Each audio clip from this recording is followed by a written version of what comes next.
A few weeks ago, on a typical Thursday morning, amidst our busy routine of getting our two kids ready for school at 7:30, the chaos was momentarily disrupted by the loud ringing of the phone. Curiosity piqued as the caller ID displayed an unfamiliar code. Cautiously, I answered, holding the phone to my ear, only to be surprised to find Claire, my wife, on the other end of the line. Claire, who works for a small marketing firm, usually operates on a different schedule than mine. I take care of our children and work from home, while she's always on the move, employed at a printing company in the center of our town. Despite our varied schedules, we've managed to make a decent living. Our home is a cozy suburban house with 4 bedrooms and a swimming pool, and we're fortunate to have a wide circle of friends. However, the reason for Claire's call immediately captured my attention. She explained that the previous night, while retrieving a newspaper in the hotel lobby, her purse was stolen. "Please cancel our credit cards immediately and request new ones urgently," she urged. "I've informed Joy, my boss, and she'll arrange for new American Express Company cards to be sent to me overnight so I can have them before I leave tomorrow.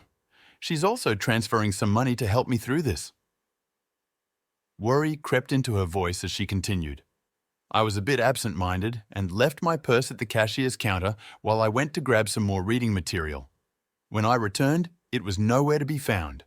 The cashier mentioned she was occupied with another customer and didn't notice anything unusual. My driver's license was in there too, but the hotel dispatched staff to check the nearby dumpsters. I hope they located it, otherwise I might have to rely on a taxi for today's meeting. "Don't worry, I'll handle the credit cards promptly. I apologize for my oversight, dear. Hopefully, apart from about $1,200 in my wallet, we won't face any additional expenses. We can replace the other cards gradually.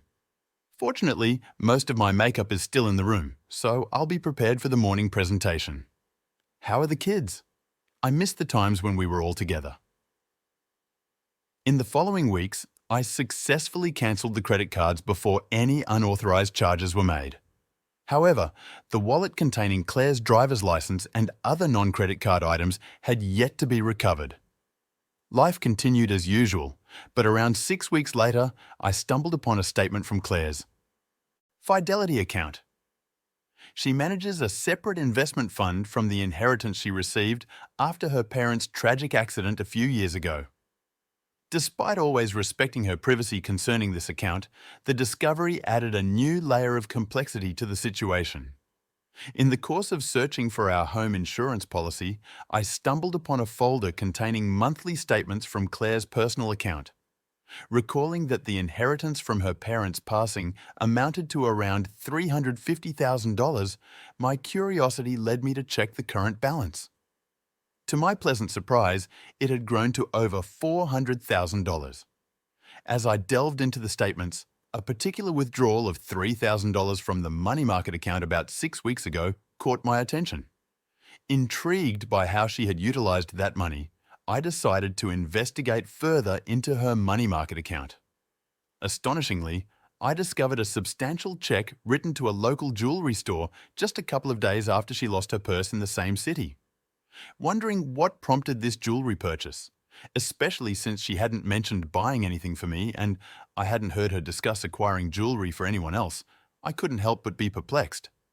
While she does have a brother, it was challenging to fathom why he would require a $3,000 gift. After some contemplation, I turned to the computer and visited the jewelry store's website, jotting down their phone number for further inquiry. With a mix of anticipation and trepidation, I picked up the phone and dialed the jewelry store's number. A woman introduced herself as a store representative, asking how she could be of assistance. Providing my name and specifying the transaction in question, I explained that we had encountered an issue with the purchase and were wondering if there was a store warranty in place. The woman diligently searched for the transaction in her computer and then inquired about the nature of the problem with the rings. Momentarily puzzled, I wondered what kind of rings she could have bought. The woman on the phone swiftly clarified, stating, "Oh, I remember this purchase. When she visited our store, she was visibly distressed and mentioned that her wedding and engagement rings had been stolen. She wanted to replace them, which proved to be quite a challenging task. While we were searching for suitable options to meet her needs, she used the company's credit card as collateral and later sent us a check to cover the cost. Now that the issue with the rings was mentioned, I felt a surge of confusion. Claire had never indicated that she had lost her wedding and engagement rings, only mentioning the theft of her purse. It took some time to process this new information. I need to have a discussion about this with my wife before making any further decisions, I conveyed to the woman on the phone. With a farewell, I hung up, leaving her somewhat puzzled. My own bewilderment was far more overpowering. It became increasingly apparent that the rings should have been inside her purse when it was stolen. The question lingered. Why would she carry them in her purse if she had no intention of concealing her marital status from others? To the best of my knowledge, there were no professional constraints related to revealing one's marital status. However, disconcerting thoughts began to circulate in my mind as I considered the possibility that Claire might have contemplated engaging in an extramarital affair while away from home. The mere notion made my stomach churn. We'd been married for 11 years and were blessed with 2 wonderful children, Jeremy aged 8 and Melissa aged 6. I believed we had a flawless marriage and a picture-perfect family, and our personal life seemed gratifying, or at least that's what I had believed. Claire travelled once a month, staying for 2 or 3 nights in distant cities. If she harboured intentions of such actions, she might have seen it as a discreet opportunity. It seemed that losing the rings had deeply troubled her, leading her to opt for replacements that closely resembled the originals. I had purchased those rings with my modest earnings, so they were not extravagant, and crafting a near replica wasn't too costly. She could have reported the loss to the insurance company, but if her purse was genuinely stolen at the hotel, I probably would have found out. I couldn't help but wonder what she claimed as missing. Determined to get to the bottom of this, I located the hotel's contact number and made the call. I asked about any records related to the theft of my wife's purse, and surprisingly, they confirmed having a written account of the incident. I requested a copy to be faxed to me, and I received it shortly. The report was composed and signed by Claire herself. In the statement, Claire mentioned that her purse was stolen while she was dancing in the hall. She had left her purse at the booth where she was seated, and upon her return, it had vanished.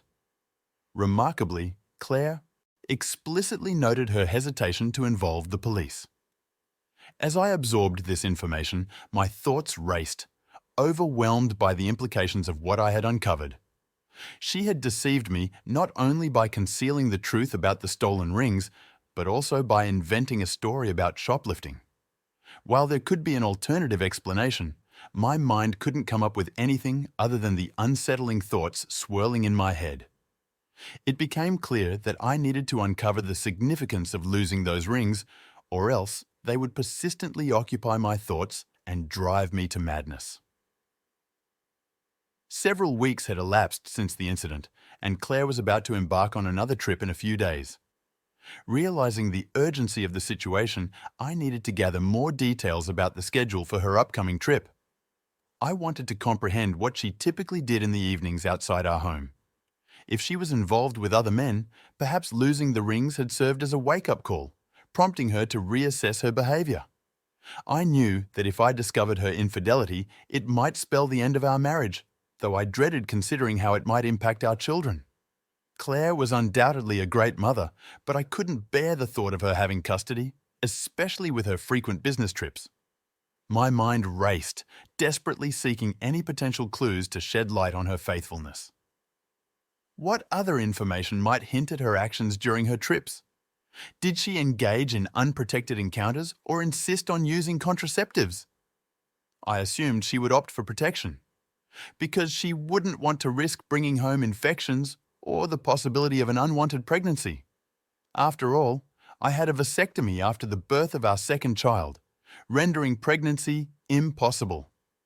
She couldn't rely on the men she met having protection, so she must have had her own supply. One question remained. Where did she keep them? It was unlikely she stored them at our house or in the car, so the office seemed the most likely place. She probably carried them with her on business trips. I knew she transported her work papers, laptop, and presentation materials in a large briefcase she kept in her office. But if she had an early morning flight, she'd bring her bag home the night before, then pack it in a suitcase for the airport. This detail was crucial. I needed to find an opportunity to search the briefcase before her departure. I hoped her next trip involved an early morning flight. I made a deliberate choice to remain calm and composed, not displaying any signs that something was amiss. When the kids returned from school, I was occupied with various tasks and had little time to dwell on my suspicions. Nonetheless, the spectre of her infidelity continued to linger in the back of my mind. When Claire returned from work, I found myself in a bit of a mess while preparing dinner. I accidentally spilled a dish of beans, creating a mess on the floor. The resulting chaos of cleaning up and managing the kids' activities left me looking somewhat disheveled. Fortunately, she didn't seem to notice any unusual behavior from me at that moment. After the commotion settled and everything was cleaned up, I greeted her with a kiss on the cheek. We sat down at the table, as we normally did, to enjoy dinner and engage in our typical chit-chat. Given our usual routine, I didn't expect her to have any growing suspicions about her upcoming trip. "So, you're heading out on another trip in a couple of days?" I asked. "Yes," she replied with little enthusiasm. "It's the same old routine. I'm not looking forward to it." My curiosity prompted me to dig deeper. "If you don't enjoy it, have you considered applying for a different role? You've been with the company for quite some time and have a good understanding of various aspects of its operations. I think you could adapt to almost any position." She mentioned her desire to gain more experience before transitioning to a desk job. However, I gently appealed to her conscience regarding the kids. "And I really miss you when you're not home," I added, hoping to evoke a sense of guilt. "I know. I'm sorry," she responded sympathetically. "I miss all of you too." Seeking more details, I continued. "So, where exactly are you headed this time? Will you be leaving in the morning, giving us a chance to spend some time together before your departure?" I held her gaze, mindful that our children could hear us. Despite trying to appear normal, my anxiety was evident as my stomach rumbled, making it difficult to eat. She seemed to think everything was fine as her reaction mirrored mine. I wondered if she had stomach issues, but it turned out she was eating without much enjoyment. Perhaps my suspicions were unfounded, but the urge to search her briefcase still lingered, as it could potentially provide insight into her loyalty. "I'm only going to Denton, so I'll be leaving tomorrow morning at 7:30, she mentioned. "I need something to keep me going until I return on Friday," she added playfully, giving me a wink. I responded in a similar playful manner, trying to maintain a sense of normalcy to my surprise. Claire blushed in response.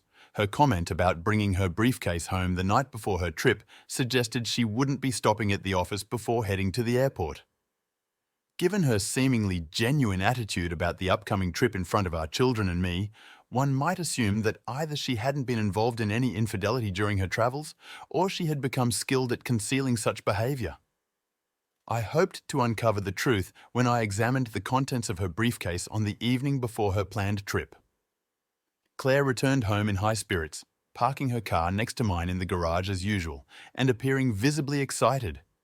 This left me wondering if her excitement was due to our conversation, or if there was another reason behind it. Upon entering the house, she didn't bring her briefcase with her. Assuming it was still in the car, I was busy preparing dinner, so we sat down at the table. She casually asked if I could retrieve her suitcase from the garage after we finished eating. "Certainly," I replied, trying not to show any signs of suspicion. "Are you all set for your trip?" she asked, trying to reassure me. "Oh yes, it's a routine trip. My briefcase is in the car, ready for the journey. I'll pack an overnight bag with the essentials." In an effort to maintain a sense of normalcy, I inquired, "Do you have any plans while you're away?" "No, the kids and I will stick to our usual daily routine during the week. Maybe we can plan something family-friendly for the weekend," she replied, showing enthusiasm for the idea. "Sounds like a plan," I responded genuinely. After we finished dinner, she kindly helped me clear the table in the kitchen and loaded the dishwasher. Once we were done, she headed to the bedroom to pack her things, while I made my way to the garage to retrieve her suitcase. Upon inspecting the car, I didn't find the briefcase inside, leading me to believe it was securely placed in the trunk. Expecting this, I had already devised a plan to access it later in the evening. When I returned to the bedroom with her suitcase, I casually asked, "Do you know where the car keys are? My tire seems to be slowly losing air. If I take it to the station, Jerry can fix it right away." For a brief moment, she appeared puzzled, but then reached for her purse, handing me the car keys. She proposed an alternative, saying, "Couldn't you just use the spare tire? It's meant for emergencies." Taking a resolute stance, I responded, "Yes, the spare tire is for emergencies, but we have enough time to properly fix this. I think that's the best course of action." I hurried back to the garage before she could change her mind. Swiftly, I drove her car out of the garage and headed to the junction station owned by my friend Jerry from school. Pulling up in front of one of the service bays, I honked my horn to get his attention. Jerry noticed me and opened the bay door, allowing me to drive in before closing it behind me. "What's going on, buddy?" Jerry asked curiously. I replied, "My tire was supposed to be fixed here, but I needed a little time to check something else." Sensing that I might have some issues at home, he asked, "Trouble at home, buddy?" "Maybe," I admitted reluctantly, opening the trunk and retrieving Claire's briefcase, placing it on a nearby workbench. I unlocked it, and Jerry, realizing a customer needed him, simply said, "Well, I've got a customer, so take your time, my friend," nodding to Jerry as he returned to the small shop attached to his station. I began to search the briefcase meticulously, ensuring that I didn't disturb anything. My hands explored the pockets on the lid unnecessarily, and to my shock, I discovered a package that drew my attention. When I removed it, my heart sank as I realized it was an open package of contraceptives with about 3 pieces missing. My worst fears were confirmed. Carefully, I placed the package back where I found it and closed the briefcase once more. I stashed it in the trunk and secured it just as Jerry returned. "Did you find what you were looking for? What's going on?" he asked with evident curiosity. "I'm afraid so," I replied, my voice tinged with a mix of disappointment and sadness. "Mind if I stay here a bit longer? Perhaps you could check the tire pressure while I pretend to have resolved the issue." Jerry gave me a curious look, but complied without saying a word. He truly was a loyal friend. While he attended to the tire pressure, I drove out of the bay and pulled up at a gas station. I filled the tank with fuel, unsure of when I would do that for her again. My thoughts were filled with gratitude toward Jerry for his understanding. As I made my way back home, a sense of darkness seemed to envelop my thoughts, and panic began to intensify, fueled by anger and frustration. It was difficult to grasp how she could betray our marriage, our children, and me in such a manner. Amid the receding emotions, I shifted my focus to planning my next steps to secure custody of our children. I needed concrete evidence of her infidelity and misconduct. Despite her shortcomings as a partner, I acknowledged her role as a good mother. The children deserved a maternal figure in their lives. While visitation rights would likely be granted, my ultimate goal was to gain full legal custody. She would have to explain the reasons behind our divorce to her brother and friends. As I entered the house, I called out from the bedroom saying, "Everything's set. It was just a minor issue with a nail." "Okay, thanks," she replied, still avoiding eye contact. Seeking solace, I went to the kitchen for a beer and then settled in the family room with the kids who were absorbed in watching a TV show. About 30 minutes later, Claire joined us in the room and sat beside me on the couch. By then, my emotions had settled, but a deep sadness washed over me as I realized our once happy family was soon to be a thing of the past. To my surprise, Claire moved closer and snuggled up to me. Whispering in my ear, she asked, "Are you ready for tonight?" After taking a sip of beer, I replied, "I think so, but I have a stomach ache." Claire sympathetically responded, "Oh, that's too bad, honey." Holding on to me, Claire softly said, "I love you." and I instinctively put my arm around her shoulders, grappling with mixed feelings. Despite her betrayal, there was still a hint of affection from her. I couldn't help but wonder why she did it. Was it for excitement or a need for more connection than I could provide? I might never fully understand, but what was clear was the damage to my trust in her. We put the kids to bed together, and as she kissed our little angels goodnight, I couldn't help but look at her, knowing that by morning she would be gone. Their young minds were already accustomed to her frequent travels, so their unease was minimal. That night, we made love, but it lacked the usual passion. Sensing my distress, Claire asked anxiously, "Is your stomach still bothering you, dear?" I nodded and replied, "Yes, but I can handle it." Desperately hoping she would choose our love and marriage over the upcoming trip, I asked, "Do you really need to go on this trip?" Deep down, I wished it were all just a nightmare that would vanish. She sighed and replied apologetically, "I'm sorry, honey, but this trip is necessary. I'll do my best to wrap things up and return home as soon as I can. I'm really looking forward to the weekend with all of you." With a heavy heart, I sighed and said, "Okay, honey, it's time to get some sleep. You have to get up early for your flight.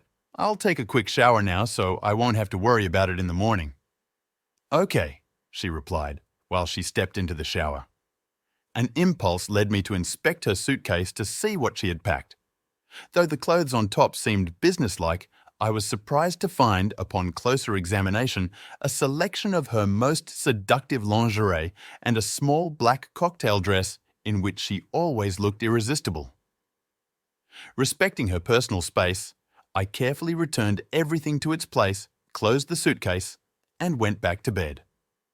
I couldn't sleep that night, and when I heard Claire stirring around 5 o'clock in the morning, I remained in bed, choosing not to bid her farewell as was our custom. I felt a mix of weariness and sadness. Bending down to give me a kiss on the cheek before leaving, she inquired, "Still not feeling well, honey?" I simply nodded, struggling to express the turmoil within me. With the sound of the garage door closing, I finally got out of bed and made my way to the shower. I knew the day ahead would be filled with challenges. After seeing the kids off to school and having breakfast, I turned to the phone book to search for private detective services in the yellow pages. My main criteria were to locate an agency with a nationwide presence, preferably in the city Claire was heading to. I reached out to several agencies and eventually found one with a branch in her destination area. I set up a meeting with them for the same morning, hoping they could provide the necessary information. Next on my agenda was finding a divorce attorney. A friend had recommended a specific lawyer, so I found his contact details and gave him a call. I arranged an appointment for the afternoon, hoping this lawyer could guide me through the challenging process we were about to face. When I arrived at the private investigator's office, I discussed my concerns and arranged for Claire to be surveilled on the evening she was away. I provided them with a photo of Claire and details of her travel route to aid in their identification. They assured me they would gather photos and compile a report on her activities as soon as her business day concluded. To ensure seamless communication, they agreed to send information via email to their Denton office and promised to provide a comprehensive report by Monday morning. Satisfied with their commitment, I made a substantial upfront payment as a prepayment for their services. They informed me they might not be able to capture photographs, but they would strive to provide as many incriminating photos as possible. I agreed that it would suffice. My afternoon meeting with the lawyer proceeded as anticipated. He explained that in our state, divorce follows a no-fault principle, meaning there's no need to assign blame. However, given that I am the primary caregiver for our children, it's likely I will be granted custody. It was crucial for me to understand that Claire would receive substantial visitation rights for our children. Furthermore, our property would be divided equally, with both sides getting an even split of 50%. Alimony wouldn't be necessary due to our similar incomes. But since I would have custody of the children, Claire would be obligated to pay alimony. As for the inheritance she obtained, it held no significance to me, and she needed to retain it for herself.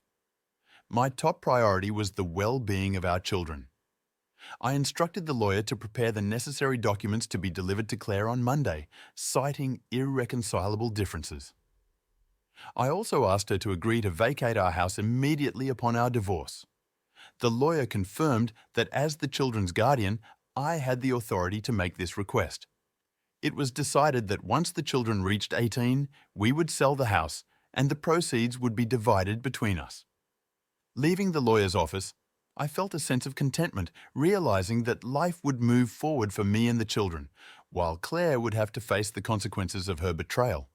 At that moment, I didn't take immediate action concerning our finances, insurance, or other legal matters. I assumed I'd have sufficient time to address these issues after serving her with divorce papers. Given her inheritance, I believed she wouldn't have to be concerned about her share of our joint savings. When it was time for school to conclude, I headed home to catch the bus on Friday afternoon. When Claire returned, I kindly offered to take care of her laundry, but she politely declined, insisting she would handle it later. I couldn't help but grin, recognizing how playfully mischievous I had been. Deep down, I fully comprehended why she preferred to manage the laundry herself.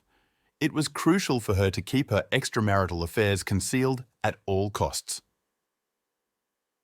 Later, as we lay in bed, Claire expressed worry about my ongoing stomach issues and suggested I see a doctor.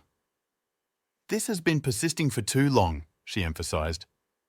I playfully responded to Claire, letting her know that I intended to try a new medication recommended by a friend to address my persistent stomach problems.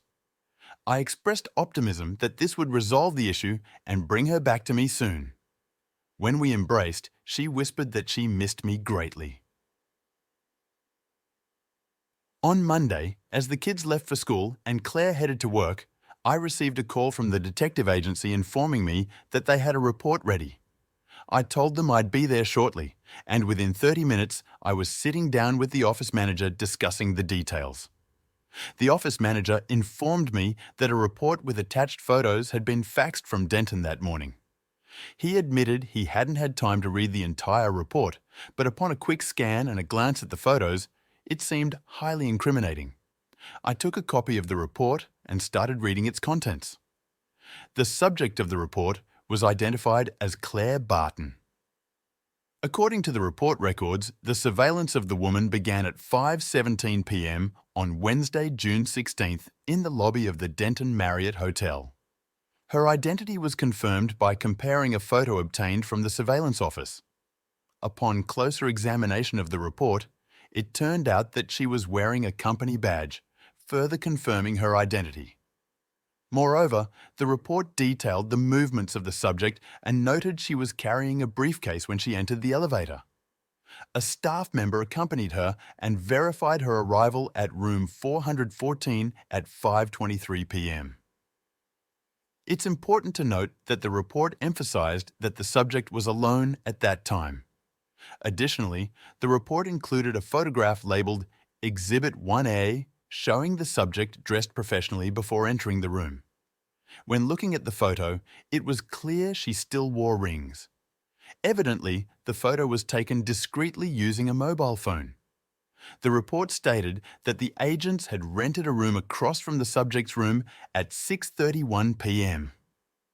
They received a signal that the subject had left her room and was heading for the elevator. A minute later, at 6:32 p.m., the subject exited the elevator and entered the lobby. The report noted she was dressed as described in Example 1B. Upon examining Example 1B, it became evident that Claire was wearing a small black cocktail dress paired with high-heel shoes. She was also adorned with a necklace. The report mentioned that the staff had rented a room across from hers. A minute later, at 6:32 p.m., the subject exited the elevator and entered the lobby. The report noted she was dressed as described in Example 1B. Upon examining Example 1B, it was clear that Claire was wearing a small black cocktail dress paired with high-heeled shoes. She was also adorned with a necklace I had given her for our 10th anniversary celebration.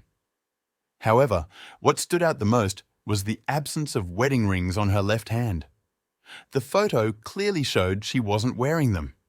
The photo, identified as Exhibit 1D, displays Claire and a man in a tight embrace, engaged in a passionate kiss while seated in a booth.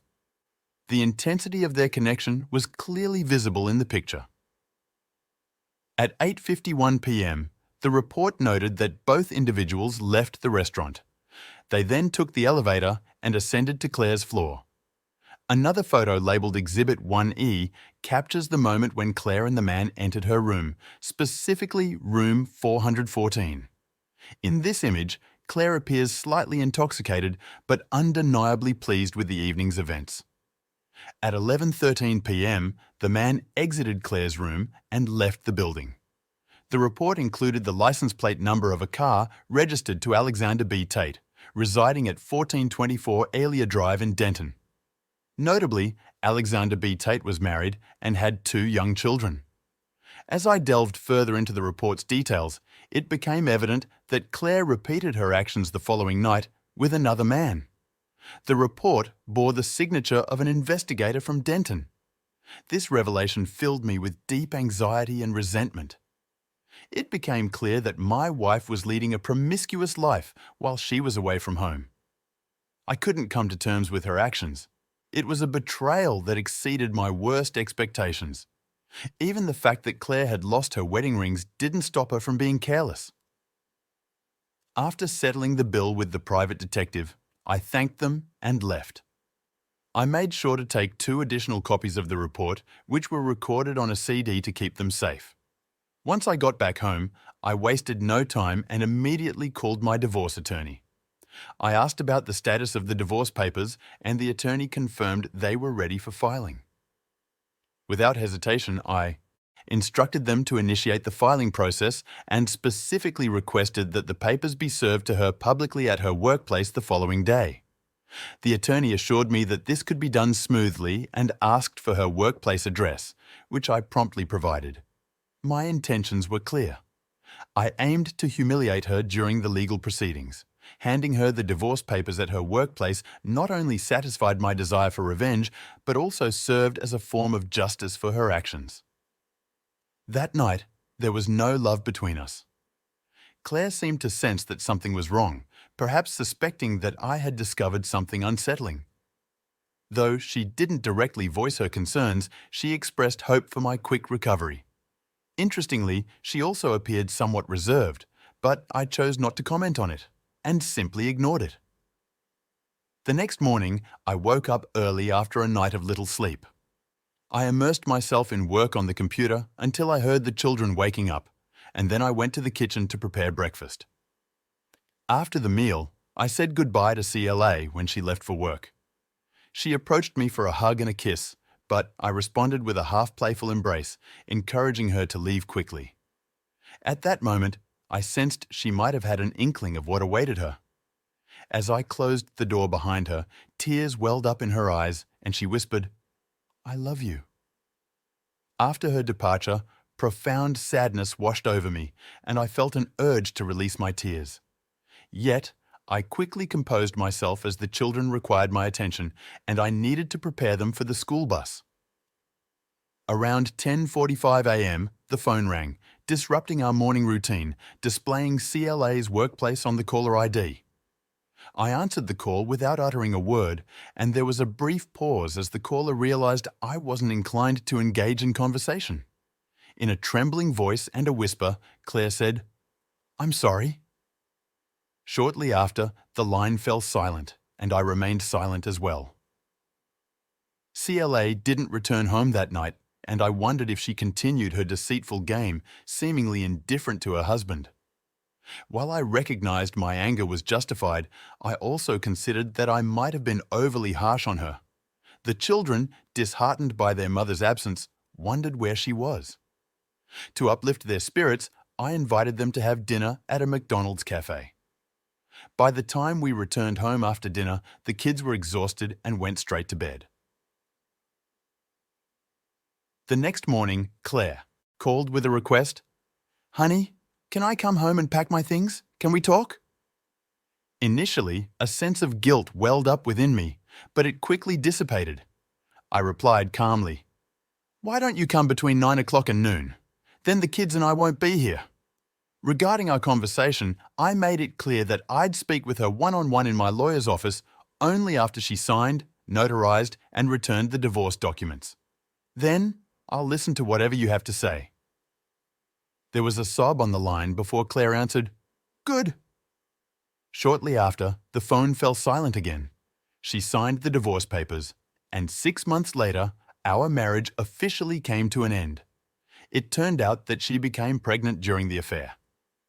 Unfortunately, when she attempted to conceal it from her last lover, contraception failed. Considering it was near the childbearing age, even if I hadn't found out about her infidelity through the lost rings, the truth would probably have come out eventually. There were rumors that she had started dating again. If she ever gets close to getting married again, I've thought about honestly warning her future spouse about her unfaithfulness. It seems unnecessary for her to deceive and hurt another person. We had a meeting, and during our conversation in my lawyer's office, I shared my thoughts with her. She pleaded with me to reconsider the divorce decision, talking about how difficult it was for her not to have unrestricted access to our children. However, I explained that I couldn't trust her anymore. Then she mentioned that she had seen a psychologist who diagnosed her with nymphomania. She assured me that her impulses were now under control. Despite her explanations, I told her that it wasn't enough for me. Even if she claimed to have her urges in check, the fact that she hadn't sought help earlier indicated a lack of proactive effort on her part. If she had addressed her cravings from the beginning, she might not have found herself in the current situation. When I left the lawyer's office, she continued to cry. Having recently reconnected with a school friend who keeps me updated, I learned that he works at a nightclub. He mentioned seeing my ex-wife at the club where he works on several weekend nights. She frequents the club with different men and behaves provocatively. I was deeply hurt that my children have such an irresponsible mother. Perhaps my ex-wife never recovered from nymphomania. A friend of Claire's also called me and informed me that Claire was in poor health. She said my ex-wife needed my assistance because she had contracted herpes, meanwhile continuing her promiscuous lifestyle. I sympathized with her, but conveyed that I couldn't offer any help, nor did I want to. Claire chose this lifestyle and its associated health issues. I began dating again, and it seems I found someone special. This woman, around my age and divorced herself, discovered her ex-husband's infidelity and didn't tolerate such behavior. She possesses strength and resilience, qualities I genuinely admire. It seems that my children also like her. I believe this is a natural progression, and it's only a matter of time before I consider taking our relationship to a new level.